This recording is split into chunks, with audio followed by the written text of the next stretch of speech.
नमस्कार दोस्तों, द हिंदी पाठशाला 91 चैनल में आपका स्वागत है।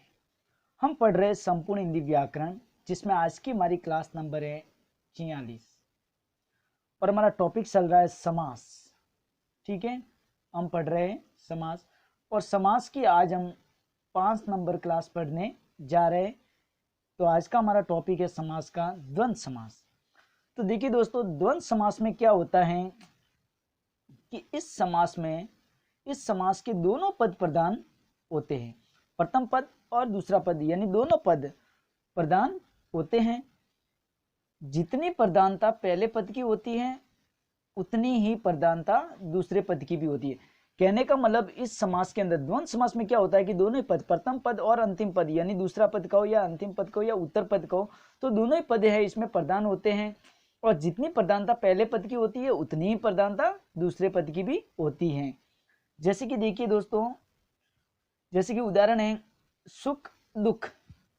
अब सुख दुख यानी सुख या दुख, सुख या दुख मतलब पहला पद और दूसरा पद की दोनों की प्रधानता कैसी हुई? समान, सुख या दुख।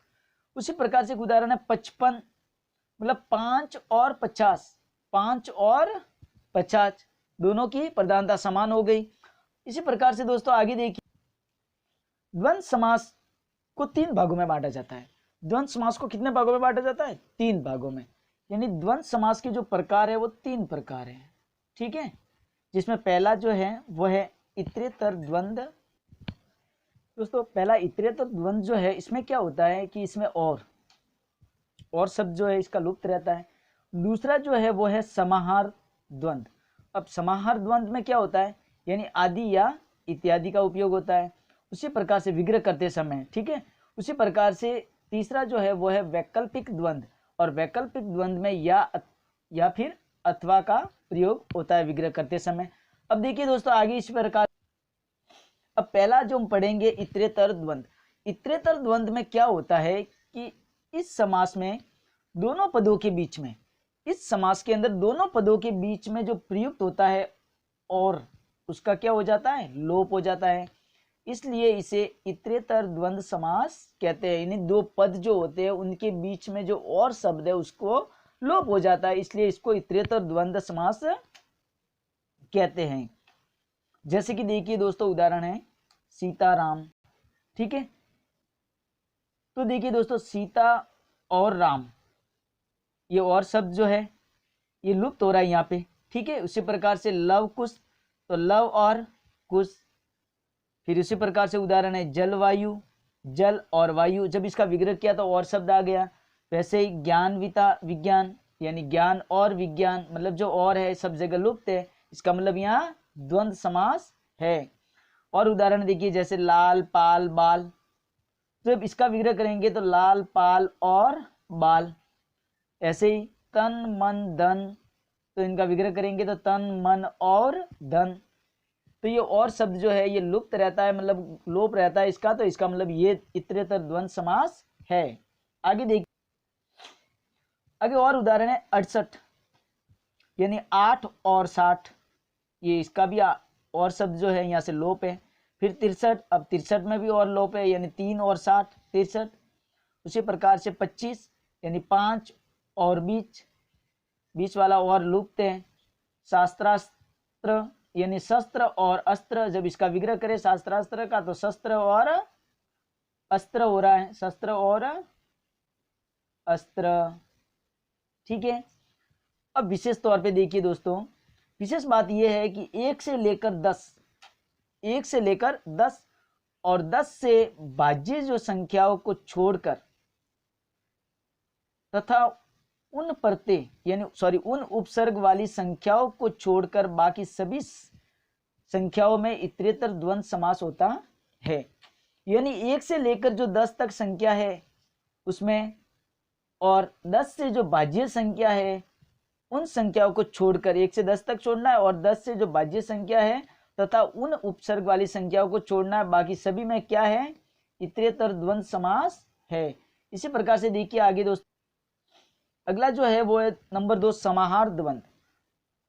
अब समाहार द्वंद्व में क्या होता है कि इस समास में दोनों पद मिलकर किसी अन्य संज्ञा के अर्थ का बोध कराते हैं और दोनों पद बहुवचन में प्रयुक्त होते हैं तथा इसके समास विग्रह के अंत में आदि या इत्यादि का प्रयोग होता है। कहने का मतलब इस समास में दोनों पद मिलकर किसी अन्य संज्ञा के अर्थ का क्या कराते हैं, बोध कराते हैं और दोनों पद बहुवचन में प्रयुक्त होते हैं तथा इसके समास विग्रह के अंत में आदि या इत्यादि का बोध होता है। जैसे कि देखिए दाल रोटी, जब इसका विग्रह करेंगे तो दाल रोटी आदि। उसी प्रकार से चाय पानी यानी चाय पानी आदि। फिर देखिए धन दौलत आदि। आगा पीछा यानी आगा पीछा आदि। फल फूल मेवा मिष्टान, तो फल फूल मेवा और मिष्टान इत्यादि। इस प्रकार के शब्दों का प्रयोग होता है। अब आगे देखिए दोस्तों, अगला जो तीसरा जो है वो है वैकल्पिक द्वंद्व। अब वैकल्पिक द्वंद्व में क्या होता है कि इस समास में विपरीतार्थक शब्दों का प्रयोग किया जाता है, यानी विलोम शब्दों का प्रयोग किया जाता है, इसलिए इसे वैकल्पिक द्वंद्व समास कहते हैं। यानी ऐसे शब्द जिसमें विलोम शब्द का प्रयोग किया जाता है, विपरीतार्थक शब्दों का प्रयोग किया जाता है, वो वैकल्पिक द्वंद्व समास कहलाता है। और इस समास में दोनों पदों के बीच में क्या प्रयुक्त होता है, या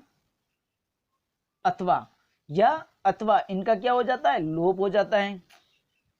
जैसे कि देखिए सुख दुख, सुख या दुख या जो है यहाँ लुप्त है। उसी प्रकार से सत्यासत्य यानी सत्य और असत्य। लाभ हानि, लाभ या हानि। यश अपयश यानी यश या अपयश। उसी प्रकार से जय पराजय, जय अथवा पराजय। कर्तव्य कर्तव्य, कर्तव्य अथवा अकर्तव्य। तो इस प्रकार की जो जिसमें या अथवा का प्रयोग होता है समास विग्रह करते समय, वो वैकल्पिक द्वंद्व समास कहलाता है। ठीक है, जिसमें मतलब विपरीतार्थक शब्द यानी कि विलोम शब्दों का प्रयोग होता है। ये देखिए दोस्तों, सुख का विलोम शब्द दुख होता है। उसी प्रकार से सत्य का विलोम शब्द असत्य है। लाभ का हानि होता है। यश का अपयश होता है। तो सारे के सारे ये विलोम शब्द है। तो विलोम शब्दों का जहाँ प्रयोग होता है, विपरीतार्थक शब्दों का प्रयोग होता है, वो वैकल्पिक द्वंद्व समास कहलाता है। दोस्तों आज की क्लास को हम यहीं पर समाप्त करते हैं। वीडियो कैसी लगी है आप हमें कमेंट में ज़रूर बताएं और वीडियो को लाइक करें, ज़्यादा से ज़्यादा शेयर करें और हमारे चैनल को सब्सक्राइब करके हमें सपोर्ट करें। धन्यवाद।